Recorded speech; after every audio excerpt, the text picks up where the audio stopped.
लोगों की सोच में भी बदलाव आया है। ऐसा ही एक मामला आया है प्रयागराज से सटे कौशाम्बी में, जहां ओवरसीज़ में फाइनेंसर की नौकरी करने वाले एक युवक ने अपना ग्लैमरस जॉब छोड़कर गांव की पुश्तैनी ज़मीन पर किसानी की जिम्मेदारी संभाली है। कौशाम्बी के करारी के रहने वाले अकील रिजवी ने न केवल आधुनिक तरीके से अपने पुश्तैनी गांव में खेती को अपनी पहली पसंद बनाया है, बल्कि आसपास के किसानों को भी आधुनिक खेती का मंत्र बता रहे हैं, जिसके चलते स्थानीय लोगों में खेती को लेकर झुकाव बढ़ता जा रहा है। अकील बताते हैं कि कोरोना के कारण जब वो अपनी ओवरसीज़ जॉब सेंटर में नहीं पहुंच पा रहे थे, तब उन्हें ये ख्याल आया कि क्यों ना सात समंदर पार किसी और की नौकरी छोड़कर वो अपने पुश्तैनी गांव में खेती की नई बयार बहाएं। इसके बाद तो अकील रिजवी ने अपनी पुश्तैनी ज़मीन में टेक्नोलॉजी और स्किल के साथ पसीना बहाना शुरू कर दिया, जिसके बाद आज उनके तकरीबन बेकार हो चुके खेतों में वाटरमेलन से लेकर स्ट्रॉबेरी तक की फसलें उग रही हैं। मौसम की वजह से अकील को अभी अपनी फसल से अपेक्षित फ़ायदा ज़रूर नहीं मिला है, लेकिन उनका भरोसा है कि मौसम ठीक होते ही वो इस अनुपयोगी पड़ी ज़मीन को सोने में तब्दील करने वाली मिट्टी में बदल देंगे। अकील वैज्ञानिक शोध, तकनीकी और मेहनत के संयोग से अपने गांव में खेती किसानी की एक नई इबारत लिख रहे हैं, जिससे स्थानीय युवक भी सरकारी नौकरियों के पचड़े में न पड़कर अपने ही गांव की मिट्टी से रोज़गार के साधन खोजने में जुट गए हैं और अकील आसपास के लोगों के लिए नज़ीर बन रहे हैं। आपके ओवरसीज़ फाइनेंस का बिजनेस छोड़कर एग्रीकल्चर को जो अडॉप्ट किया है, इसकी पीछे वजह क्या है?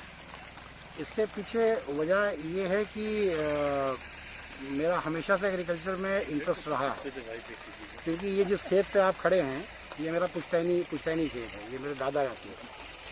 और लास्ट ईयर जब मैं यहाँ आया, खाली हिंदुस्तान में एक लंबे 3 महीने के ब्रेक के लिए आया था, उस टाइम पे यहाँ पे कोरोना काल शुरू हो गया और मैं लॉकडाउन में यहाँ फंस गया। उसी लॉकडाउन को एज एन अपॉर्चुनिटी लेते हुए मैंने अपने खेतों की तरफ ध्यान देना शुरू किया और मैंने ये सोचा कि क्यों ना यहाँ पे कुछ किया जाए, यानी एग्रीकल्चर के क्षेत्र में मैं क्यों ना शुरुआत अपने ही खेतों से करूँ और एक एग्जांपल सेट करूँ कि देखिए मैं किसान नहीं हूँ लेकिन मैं खेती कर सकता हूँ।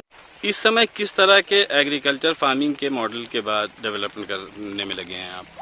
इस समय जो मैं फार्मिंग कर रहा हूँ ये बहुत ज़्यादा आधुनिक इसको नहीं कह सकते, लेकिन हाँ ये बिगनिंग है बेसिकली।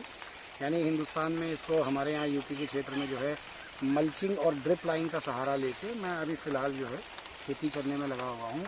इसके बाद जो नेक्स्ट स्टेज होगी वो पॉली हाउस और ग्रीन हाउस डेवलपमेंट के साथ होगी, यानी जो 5 ईयर प्लान में है।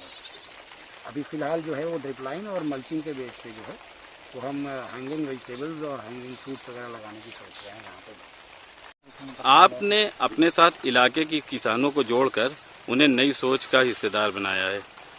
इसमें किसान कितनी कामयाबी आपको मिली? इसमें मुझे ऐसे कहा जाएगा देहाती ज़बान में तो मुझे एक टूर लगा। एक टूर का मतलब ये हुआ कि मैंने पिछले साल जब यहाँ काम शुरू किया तो किसानों को यहाँ पे उनके यहाँ एक सोच चली आ रही कि पहले करके दिखाइए तब हम जुड़ेंगे। हाँ, मैंने जब यहाँ पे तरबूज की खेती की और एक नए अंदाज से की तो यहाँ के किसान मुझसे अब जुड़ने को तैयार हैं, मेरी बात भी सुनते हैं, मुझे सहयोग भी करते हैं। और इसी सहयोग का परिणाम है कि मेरे खेत में जो ड्रिप लाइन लगी है वो एक दूसरे उसकी मेन सप्लाई किसी दूसरे किसान के यहाँ से है, तो मुझे सहयोग मेरे गाँव में बहुत मिल रहा है। और किसान जो अब यहाँ पे है 1 साल मुझे देखने के बाद मुझसे जुड़ने के लिए आगे अपने कदम बढ़ा रहे हैं। युवाओं से क्या कहना चाहेंगे? नौकरी की तरफ दौड़ें या खुद का कोई स्टार्टअप शुरू करें?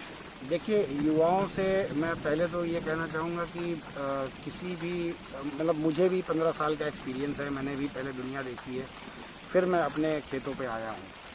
तो युवाओं को मेरा मैसेज ये है कि ठीक से सोच समझ के सारे प्रो एंड कॉन्स को नज़र में रखते हुए अगर वो किसी भी खेती में अगर आने की ख्वाहिश है उनकी तो वो बिल्कुल आएँ और खेती करें, क्योंकि आने वाला भविष्य जो है वो खेती में है। और कहीं किसी नौकरी में या किसी बिज़नेस में मुझे इतना ज़्यादा आने वाले टाइम में 10-12 साल के बाद जो है वो डेवलपमेंट नहीं नज़र आता, जितना कि लोग कृषि पर डिपेंडेंट होंगे और कृषि उत्पादों पर डिपेंड होंगे। तो फ्यूचर जो है वो कृषि में है। मिडिल ईस्ट से अपनी ओवरसीज़ फाइनेंस की नौकरी छोड़कर अकील साहब ने गांव के लिए एक नई नज़ीर पेश की है।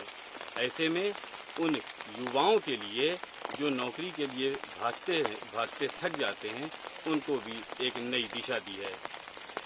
कैमरामैन गुफरान के साथ मोहम्मद इमरान यूसुफी, कौशाम्बी।